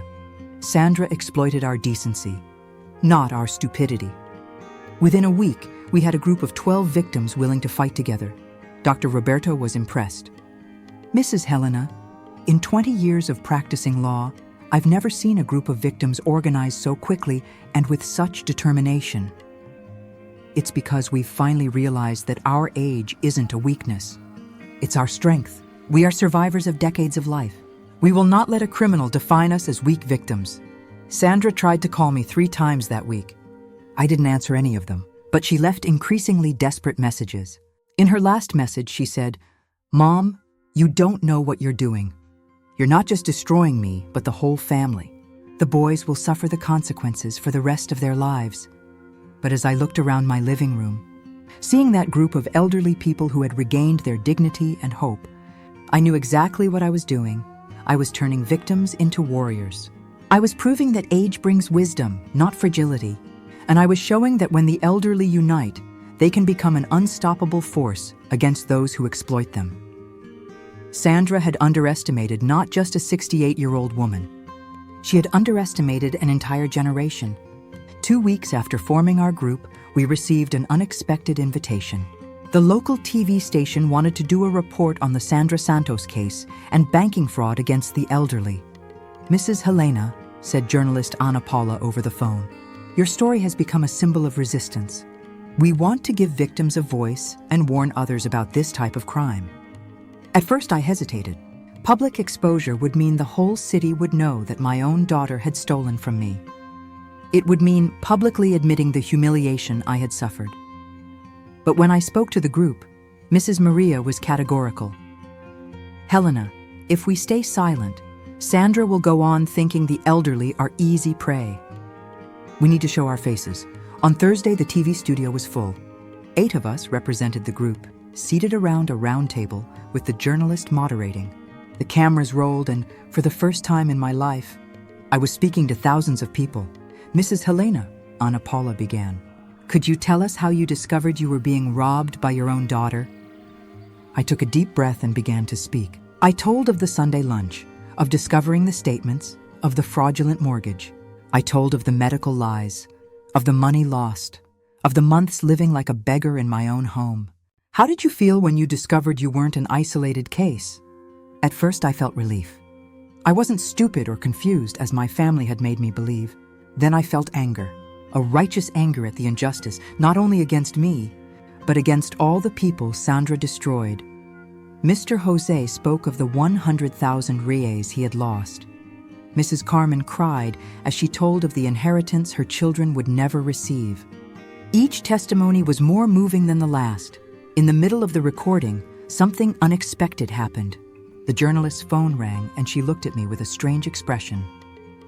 "Mrs. Helena, Sandra Santos is here in the lobby. She wants to speak with you." The studio fell into complete silence. I felt my heart race, but not from fear. It was anticipation. "Send her in." Sandra appeared at the studio door like a ghost. She was unrecognizable, her hair messy, her face swollen from crying, her clothes wrinkled. The elegant, composed woman was gone, leaving only someone desperate. "Mom," she said, ignoring the cameras, "please stop this. You're destroying me." "Sandra," I replied with a calm that surprised even me, "I didn't destroy you. You destroyed yourself when you chose to steal from vulnerable people. It wasn't supposed to be like this. It was just supposed to be once, just to solve my problems." "How many times did you say that, Sandra? To how many people?" She looked around the studio, seeing her victims' faces for the first time. Until then, we had been just numbers on bank statements to her. Now we were real people, with real stories, with real pain. "Mr. Jose," I said, pointing to the man beside me, "lost 100,000 reais. It was the money he saved his entire life to leave to his grandchildren." Sandra looked at Mr. Jose, who met her gaze with remarkable dignity. "Mrs. Carmen lost her entire accident compensation, 30 years of nursing, and she was going to use that money for medical treatment." The camera zoomed in on Sandra's face, and the whole city could see a woman confronted with the consequences of her actions for the first time. "And I continued, my voice growing stronger, "didn't just lose money. I discovered that the daughter I raised with so much love saw the elderly as objects to be exploited." Sandra collapsed into a chair. "Mom, I can explain." "There is no explanation, Sandra. There is only the truth. You turned the vulnerability of elderly people into your way of life. But I regret it." "I can give the money back." Mrs. Maria stood up, leaning on her cane. "Dear, I'm 76 years old. I worked 50 years as a teacher. Do you know how long it takes to save 60,000 reais on a teacher's salary?" Sandra shook her head. 25 years. A third of my entire life. And when you stole from me, I thought it was my fault. I spent 2 years feeling like a foolish old woman." Tears streamed down Sandra's face, but they were no longer tears of self-pity. They looked like tears of real understanding of what she had done. The journalist asked the question everyone wanted to hear. "Sandra, do you have anything to say to your victims?" Sandra looked at each of us one by one. I know there is no forgiveness for what I did. I know there's no excuse. You trusted me because you were honest people, and I betrayed that trust in the worst possible way." "And what will you do now?" Ana Paula asked. "I'll cooperate with the investigation. I'll help recover every cent I can, and I'll accept the consequences of my actions." When the recording ended, Sandra came up to me. "Mom, I know you'll never forgive me, but I need you to know this. I turned myself into a monster, but you raised an honest woman. What I became was my choice, not your failure." I looked at my daughter, the child I had once loved unconditionally, and I felt something resolve inside me. It wasn't forgiveness, it was acceptance. "Sandra, you're right. I'll never forgive what you did, but I'll pray that you find a way to live with the consequences of your choices." The report aired that night and had an impact none of us expected. The police station's phone didn't stop ringing. More victims came forward. Other bank employees were investigated. But most importantly, for the first time, elderly people all over the city knew they didn't have to accept abuse in silence. We were living proof that it's never too late to fight for justice. 2 weeks after forming our group, we received an unexpected invitation. The local TV station wanted to do a feature on the Sandra Santos case and the victims of financial fraud against the elderly. "Mrs. Helena," said journalist Ana Paula over the phone, "your story has become a symbol of resistance. We want to give a voice to the victims and warn others about this type of crime." At first, I hesitated. Public exposure would mean the whole city would know my own daughter had stolen from me. It would mean admitting publicly the humiliation I had suffered. But when I spoke with the group, Mrs. Maria was blunt. "Helena, if we stay silent, Sandra will keep thinking the elderly are easy prey. We need to show our faces." That Thursday, the TV studio was packed. 8 of us represented the group, seated at a round table, with the journalist moderating. The cameras turned on, and for the first time in my life, I was speaking to thousands of people. "Mrs. Helena," Ana Paula began, "could you tell us how you discovered you were being robbed by your own daughter?" I took a deep breath and started speaking. I told them about the Sunday lunch, about finding the bank statements, about the fraudulent mortgage. I told them about the medical lies, the money lost, the months of living like a beggar in my own home. "How did you feel when you realized it wasn't an isolated case?" First, I felt relief. I wasn't stupid or confused like my family made me believe. Then I felt anger, a holy anger at the injustice, not just against me, but against everyone Sandra destroyed. Mr. Jose spoke about the 100,000 reais he had lost. Mrs. Carmen cried as she recounted the inheritance her children would never see. Each testimony was more moving than the last. In the middle of the recording, something unexpected happened. The journalist's phone rang and she looked at me with a strange expression. "Mrs. Helena, Sandra Santos is here in the lobby. She wants to speak with you." The studio fell into complete silence. My heart sped up, but not from fear, from anticipation. "Send her in." Sandra appeared at the studio door like a ghost. She was unrecognizable, her hair messy, her face swollen from crying, her clothes wrinkled. The elegant, composed woman was gone, leaving only a desperate figure. "Mom," she said, ignoring the cameras, "please stop this. You're destroying me." "Sandra," I replied with a calm that surprised even me, "I didn't destroy you. You destroyed yourself when you chose to steal from vulnerable people. It wasn't supposed to be like this. It was just supposed to be once, just to fix my problems." "How many times did you say that, Sandra? To how many people?" She looked around the studio, seeing her victims' faces for the first time. Until then, we had only been numbers on bank statements to her. Now we were real people with real stories, with real pain. "Mr. Jose," I said, pointing to the man beside me, "lost 100,000 reais. Money he saved his entire life to leave to his grandchildren." Sandra looked at Mr. Jose, who met her gaze with remarkable dignity. Mrs. Carmen lost her entire accident compensation, 30 years of nursing, and she was going to use that money for medical treatment. The camera zoomed in on Sandra's face, and the whole city could see a woman confronted with the consequences of her actions for the first time. "And I continued, my voice growing stronger, "didn't just lose money. I discovered that the daughter I raised with so much love saw the elderly as objects to be exploited." Sandra collapsed into a chair. "Mom, I can explain." "There is no explanation, Sandra. There is only the truth. You turned the vulnerability of elderly people into your livelihood." "But I regret it." "I can give the money back." Mrs. Maria stood up, leaning on her cane. "Dear, I'm 76 years old. I worked 50 years as a teacher. Do you know how long it takes to save 60,000 reais on a teacher's salary?" Sandra shook her head. 25 years, a third of my entire life. And when you stole from me, I thought it was my fault. I spent 2 years feeling like a foolish old woman." Tears streamed down Sandra's face, but they were no longer tears of self-pity. They seemed like tears of real understanding of what she had done. The journalist asked the question everyone wanted to hear.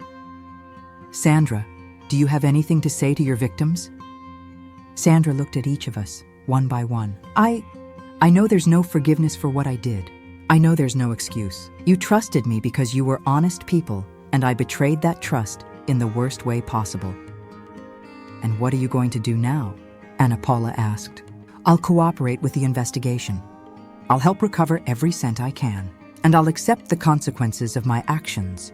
When the recording ended, Sandra came up to me. "Mom, I know you'll never forgive me, but I need you to know I became a monster, but you raised an honest woman. What I became was my choice, not your failure." I looked at my daughter, the child I had once loved unconditionally, and felt something settle inside my chest. It wasn't forgiveness, it was acceptance. "Sandra, you're right. I will never forgive what you did, but I will pray that you find a way to live with the consequences of your choices." The report aired that night and had an impact none of us expected. The police station's phone didn't stop ringing. More victims came forward. Other bank employees were investigated. But most importantly, for the first time, elderly people all over the city knew they didn't have to accept abuse in silence. We were living proof that it's never too late to fight for justice. 3 months after the verdict, my life had found a rhythm I never thought possible. In the mornings, I cared for the house and garden, not out of duty, but for pleasure. In the afternoons, something extraordinary was happening.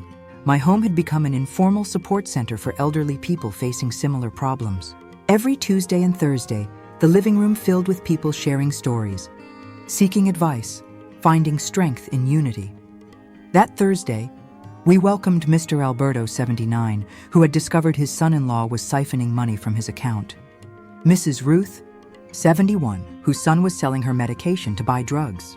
Each story reminded me that my case wasn't isolated, but part of a much larger problem. "Mrs. Helena," said Mr. Alberto, gripping his cane with trembling hands, "how did you find the courage to confront your own daughter?" Alberto, the courage didn't come all at once. It came little by little, as I realized that my dignity was worth more than the false peace of being exploited in silence. Mrs. Ruth wiped her glasses, a gesture she made whenever she was moved. "But what if our families abandon us completely? What if we end up alone?" It was Mrs. Maria who answered, "Ruth, dear, I've learned something. It's better to be alone with dignity than accompanied in humiliation. And look, we're not really alone. We have each other." The phone rang, interrupting our conversation. It was Anna Paula, the journalist. "Mrs. Helena, I have a proposal. The Department of Human Rights wants to create an official program to support elderly victims of family abuse. They'd like you to coordinate the project." My heart skipped a beat. Coordinate an official project? Yes, it would be paid work with structure, resources, and the chance to help hundreds of people officially. Interested? After hanging up, I looked around the room at the hopeful faces of the people who had become my new chosen family. "What do you think? Should I accept?" "Helena," said Mr. Jose, "you turned a group of ashamed victims into a community of warriors. Imagine what you could do with official resources." The following week, I was in a government building, being introduced as the coordinator of the Dignity Without Age project, a pioneering program to protect elderly victims of family and financial abuse. My first task was to create a care protocol. I based it all on our experience. First, a welcome without judgment. Second, clear information about rights. Third, psychological support to rebuild self-esteem. Fourth, free legal assistance. Fifth, and most important, the creation of support groups. The program started small but grew quickly. In 6 months, we had helped over 200 people. Each case was unique, but the patterns repeated. Families exploiting the goodwill of the elderly, using emotional blackmail, taking advantage of the fear of loneliness. But I also witnessed incredible transformations. Mrs. Alzira, 82, who got back the house her son had sold illegally. Mr. Mario, 74, who sued his daughter-in-law for siphoning his pension for 5 years. People rediscovering their strength, their dignity, their worth. One afternoon, we received an unexpected visitor at the office. It was Marcus, my youngest son. I hadn't seen him since the day of Sandra's sentencing. "Mom," he said, standing in the doorway as if unsure he was allowed to enter. "Can I talk to you?" I motioned for him to sit. He looked different, thinner, gray hair, and a humility in his eyes I'd never seen before. "I came to apologize," he said bluntly. "Not just for what I did to your money, for what I did to your life. I've spent these months thinking about the kind of man I've become, the kind of father I'm being." "And what did you conclude?" "That I learned to see you as a walking bank, not a person. That I taught that to my kids too. That when you most needed support, I chose the predator's side." His words sounded genuine, heavy with real pain. "Marcus, admitting your mistakes is the first step. But what do you intend to do about it?" "I want to try to fix it. I know it may be too late, but I want to learn how to be a real son. And I want my kids to know the extraordinary grandmother they have, not the woman I taught them to disrespect." I looked at my youngest son, the boy I had raised with so much love, and felt something stir in my chest. It wasn't instant forgiveness. That would take time. But it was hope. "Marcus, if you've truly changed, prove it with actions, not words. And one thing, if your children want to see me, it'll be on my terms, in my time, with respect for the woman I've become." I understand perfectly. After he left, I found myself thinking about the complexity of family ties. Sandra was in prison, paying for her crimes, but perhaps one day she would find redemption. Marcus seemed genuinely remorseful and willing to change. Camilla still hadn't reached out. But I had learned something essential. My happiness no longer depended on their behavior. I had built a life with purpose, surrounded by people who respected me for who I was, not for what I could give. That night, while preparing the project's monthly report, I reflected on the incredible journey of the last 2 years. From silent victim to community leader, from invisible woman to national symbol of resistance. At 70, I had finally discovered my true calling. to be the voice of the voiceless, the strength of the weak, the hope of those who had lost faith in justice. And that discovery had transformed not only my life, but the lives of hundreds of people who now knew that age is synonymous with wisdom and strength, never fragility. A year after taking over the project, I received a letter that would change my perspective on forgiveness and redemption. It arrived on a Tuesday morning, delivered in person by an employee from the women's prison. The envelope bore only my name, handwritten in a script I recognized immediately. It was from Sandra. I sat on the back porch, that little corner of the house where I used to have breakfast while watching the garden that had come back to life under my care. With slightly trembling hands, I opened the letter. Mom, I know I have no right to write to you, much less to expect you to read this, but I need to tell you what these 18 months in prison have taught me about myself and what I did. I took a deep breath before reading on. Here I've met women who committed crimes out of desperation, fear, necessity, but I've also met others like me, people who got lost in greed and forgot that their victims were real human beings. Taking part in a therapy group for financial offenders has shown me sides of my personality I'd rather not see. The letter went on for 3 pages. Sandra described in painful detail how she had rationalized her crimes, how she had convinced herself that the elderly wouldn't use all that money anyway, how she developed an emotional coldness that let her sleep soundly after destroying lives. Mom, the therapist gave me an exercise. Write letters to each of my victims, imagining how their lives were affected by my actions. When I got to your letter, I broke completely. Because you weren't just another victim, you were my mother, the woman who raised me to be honest, fair, compassionate, and I turned you into a stranger in your own home. I paused, feeling tears slide down my face. But they weren't tears of sorrow. They were the tears of someone finally seeing genuine remorse where there had only been manipulation. I heard from Marcus about your work on the government project. I heard you've become a leader in protecting the elderly. Do you know what that means to me? It means you turned the pain I caused into strength to help others. It means my cruelty became your greatness. The final part of the letter was the most striking.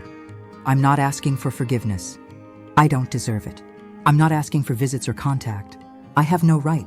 I'm only saying thank you. Thank you for raising me with values that, even distorted by years of greed, still exist inside me.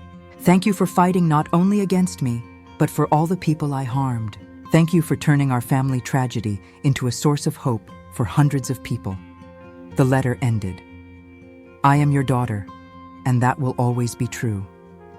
But I am also a criminal serving her sentence. Those two truths coexist, and I've learned to live with that contradiction. I hope one day you can do the same. With love and eternal remorse, Sandra. I sat on the porch for a full hour, holding that letter, processing a complexity of feelings I hadn't known it was possible to feel at once. That afternoon, during our weekly support group meeting, I shared the letter with Mrs. Maria, Mr. Jose, and the others. Helena, said Mrs. Maria after hearing the entire reading, what do you feel now? I feel relief. For 2 years, I carried the doubt about whether Sandra truly grasped the gravity of what she did. Now I know she does, and I feel sadness because I see she's genuinely remorseful. But that doesn't undo the harm she caused. Mr. Jose, always wise, observed, Helena, you can acknowledge her remorse without forgiving the crimes. You can feel compassion for the daughter without forgetting the criminal. That's exactly it, I replied. Sandra is my daughter and always will be. But she is also someone who chose to destroy lives out of greed. I can hold both truths without contradiction. Mrs. Carmen, who had remained silent, finally spoke. Helena, are you going to answer the letter? The question caught me off guard. Since it arrived that morning, I hadn't considered responding. I don't know. I don't know if I have anything to say that would help her process redemption without compromising my own peace. That night, I called Dr. Roberto, who had become not only my lawyer, but a close friend. Doctor, may I ask your opinion on something personal? After I told him about the letter, he grew thoughtful. Helena, you have every right to respond or not. But may I say one thing? In 2 years working with you, I've seen a woman who turned her pain into purpose. If you decide to answer, do it for the right reasons. Not for the Sandra who was your daughter, but for the Helena you've become. I spent 3 days thinking before making my decision. On Saturday morning, I sat at the same kitchen table where so many family tragedies had unfolded and began to write. Sandra, I received your letter and read it several times. I recognize your remorse as genuine, and that brings me a peace I never expected to feel. You're right. You are my daughter and a criminal. I am your mother and your victim. These contradictions are part of real life. I went on for 2 pages, explaining my journey, my work, the people we had helped. I ended with this. I cannot forgive the crimes you committed against so many innocent people, but I can accept that you are trying to become a better person. Use your remaining years in prison to learn, to grow, to find a way to contribute positively to the world when you're free. The Helena you helped destroy no longer exists. The Helena who exists now fights every day, so others won't go through what I went through. Perhaps one day you can do the same, with hope for your redemption, Mother.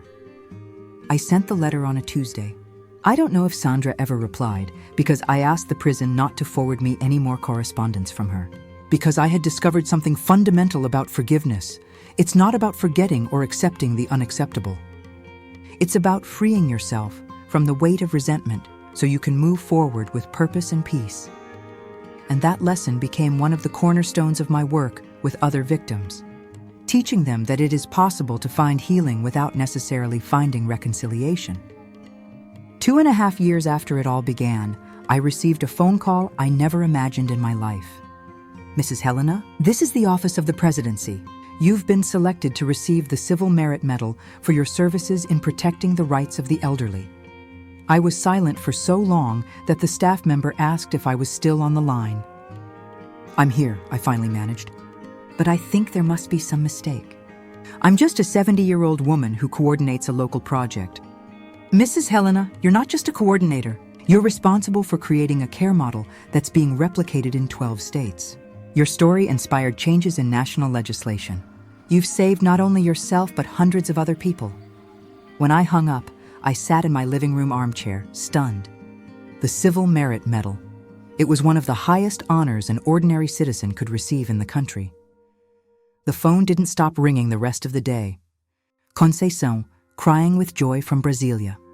Dr. Roberto, proud as if it were his own achievement. Mrs. Maria, shouting with excitement, Helena, you've become a national heroine. But the most touching call came that night. It was Marcus. Mom, I saw on TV about the medal. I'm speechless with pride.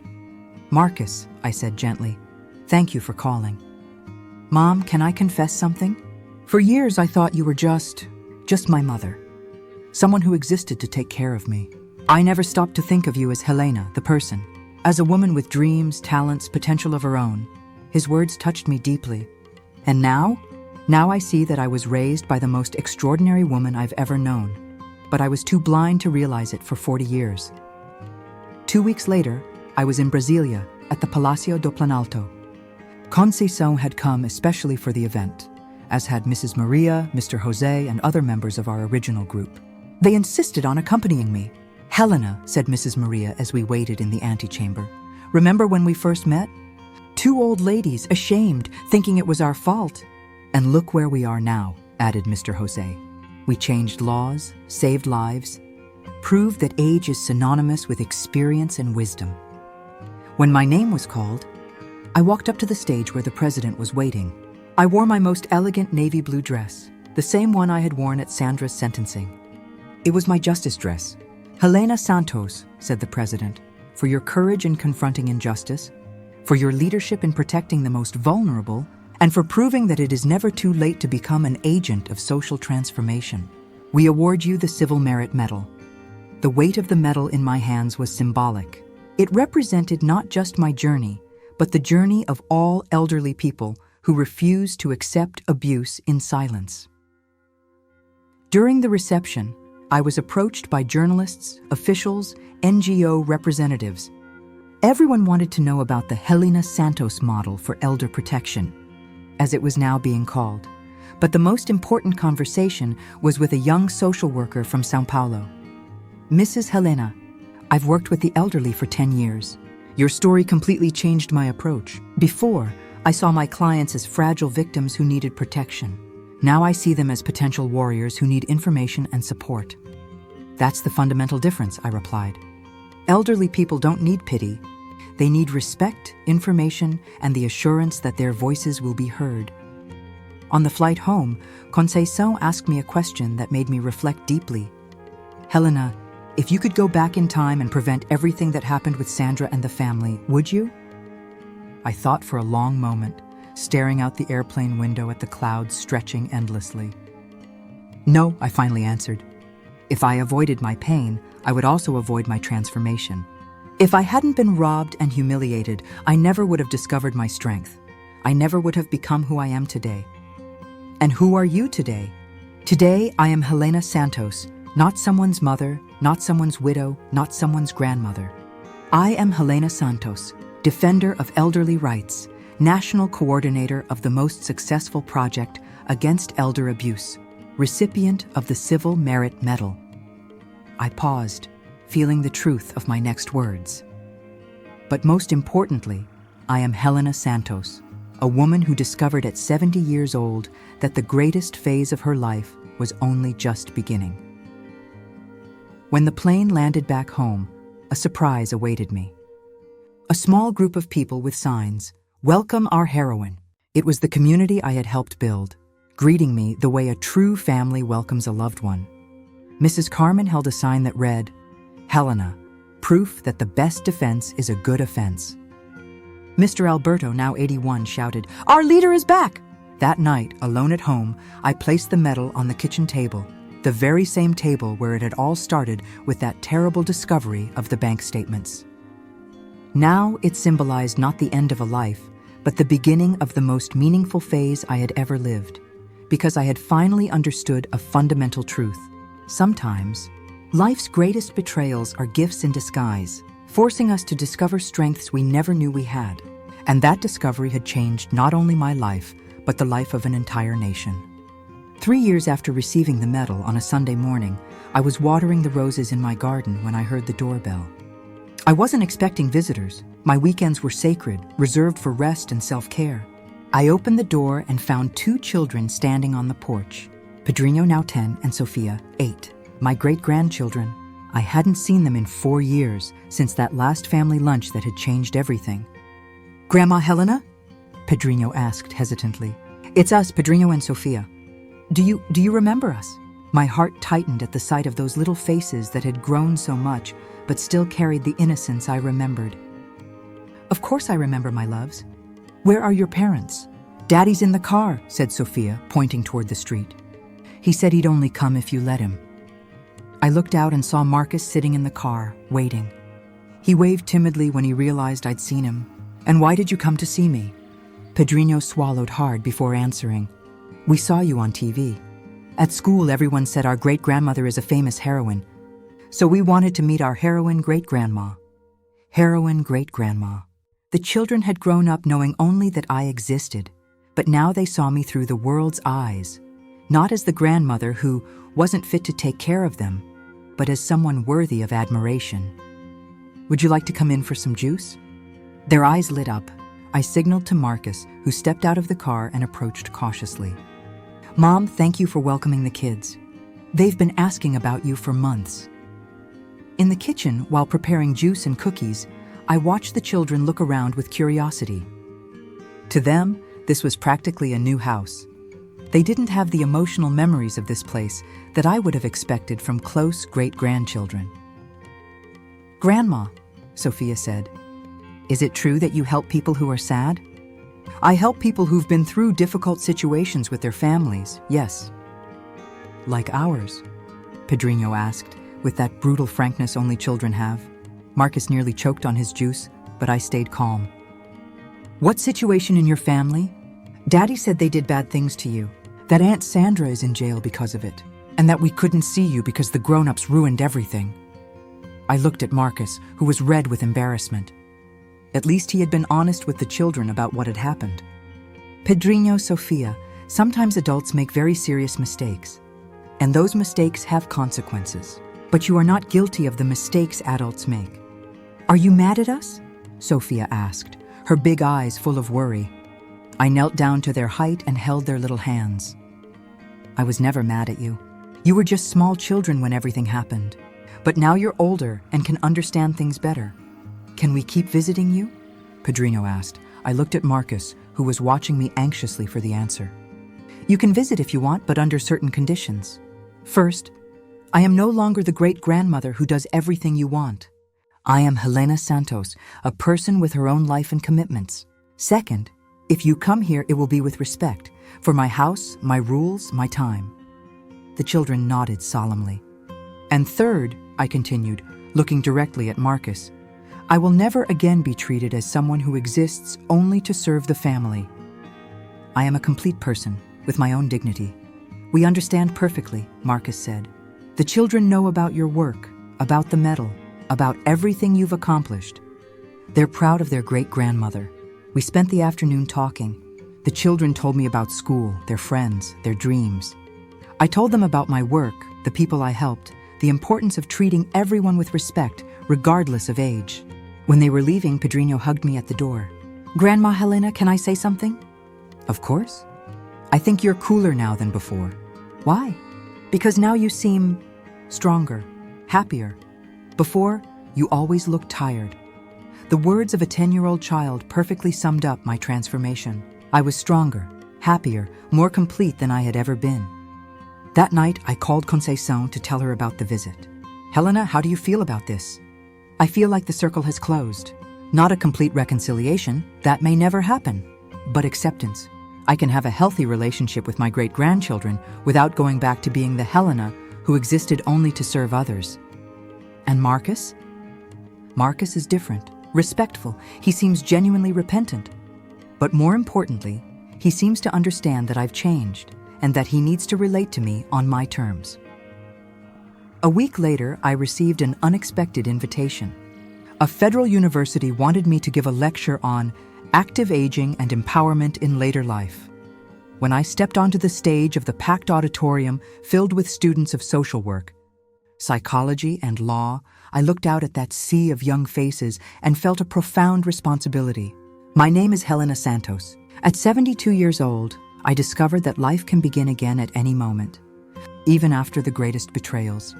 I told my full story, the humiliation, the theft, the discovery of inner strength, the transformation into a national leader.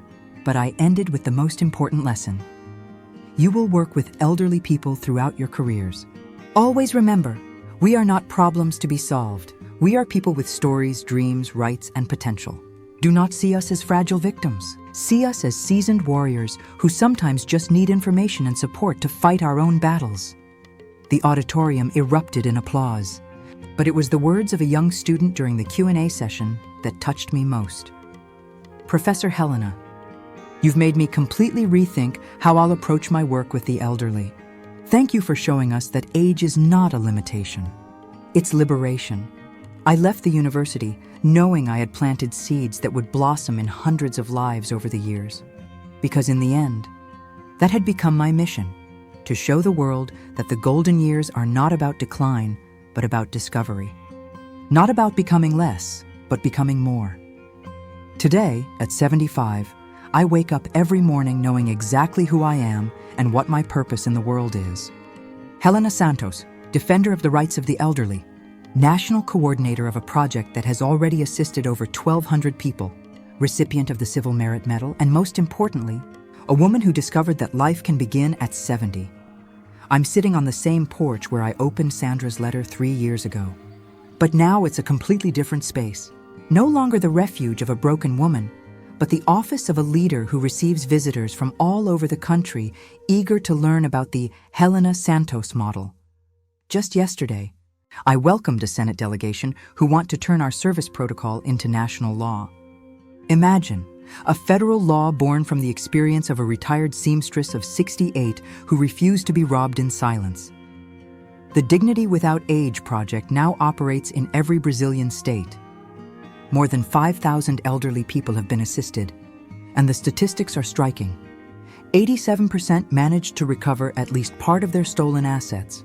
95% reported significant improvement in self-esteem, and 100%, yes, every single one, discovered they had more strength than they ever imagined. But numbers are just numbers. What truly matters are the stories, like that of Donna Albertina, 83, who discovered her son was selling her medicine to buy drugs. Today, not only has she recovered her treatment, she also volunteers at the rehab center where her son is now receiving help. Like that of So Manuel, 79, whose house was illegally sold by his son-in-law. He not only got his house back, but also sued the man and used the compensation to open a small carpentry shop, the dream of his entire life. Like that of Donna Francisca, 71, who found out her daughter-in-law had been skimming her pension for 4 years. Today, she runs a senior seamstress cooperative that earns more than 20,000 reais a month. Each story reminds me of the fundamental truth I discovered. We, the elderly, are not the end of life. We are the beginning of a new phase, rich with possibilities, wisdom, and accumulated strength. And the family? Well, the family found its place. Marcus visits me every Sunday with the kids, respectfully on my terms. Pedrinho and Sofia call me Grandma Helena, the heroine, and write school papers about the rights of the elderly. Marcus volunteers at one of our support centers, his way of trying to repair some of the harm he caused. Sandra is still serving her sentence. We haven't exchanged letters since that first one, but I've heard she leads a therapy group for inmates convicted of financial crimes. Maybe she truly is finding her redemption. Camilla never reached out. Sometimes I think of her, wondering if she ever managed to control her gambling addiction, if she's well. But I've learned I can't force reconciliation. All I can do is keep the door open, should she ever choose to knock. And me? I've fallen in love with life again. I travel across the country giving lectures. I write articles for professional journals. I advise doctoral theses on the rights of the elderly. I'm invited to TV programs. At 75, my schedule is fuller than many 40-year-old executives. But above all, I am happy. Genuinely deeply happy. For the first time in my life, I don't wake up worried about what others expect from me. I wake up excited about what I can achieve today. I no longer live to serve others. I live to be the best version of myself, and that, naturally, serves the world. Last night, before sleeping, I did something I hadn't done in years. I prayed, not asking for anything, just giving thanks. Thanks for the pain that made me stronger, for the betrayal that set me free, for the humiliation that empowered me. Because if I hadn't gone through it all, I never would have discovered what Helena Santos is capable of. And if you are reading this story and see yourself in my journey, I want you to know one thing: you have that same strength inside you. No matter your age, no matter how many people have told you that you are weak, incapable, too old, too late, they are wrong. It is never too late to start over. Never too late to discover who you truly are when you are no longer just what others need you to be. Never too late to say no to injustice and yes to your own dignity. The woman who was robbed and humiliated in her own home 5 years ago no longer exists. She died the moment I decided to fight. And in her place, Helena Santos was born. A free, strong, respected, and genuinely happy woman. And if I could do it at 68, so can you, no matter how old you are. Because age is not limitation. Age is liberation. And you, what would you have done in her place? My dear, if this story touched your heart the way it touched mine, tell me in the comments, what would you have done if you were Helena? Your words might be exactly the comfort another woman needs to hear today. Maybe you've been through something similar. Maybe you have a family member or a friend facing a situation like this. Or maybe this story awakened in you the certainty that it's never too late to start over. To fight for your own dignity, to discover the extraordinary woman that lives inside you. Share your opinion. Share your experience, share your strength. Together we are stronger, and every woman deserves to feel valued and never alone. Leave a like if this story inspired you. Subscribe to the channel because every day there's a new story here. Stories of women who discovered they were stronger than they ever imagined. And let me know where you're watching from, because I love seeing how our community stretches across every corner, connecting hearts and lifting spirits. Always remember, you have more strength than you realize, more worth than they made you believe, and more future ahead of you than anyone else can determine for you. With all my love, respect, and faith in your journey, until the next story.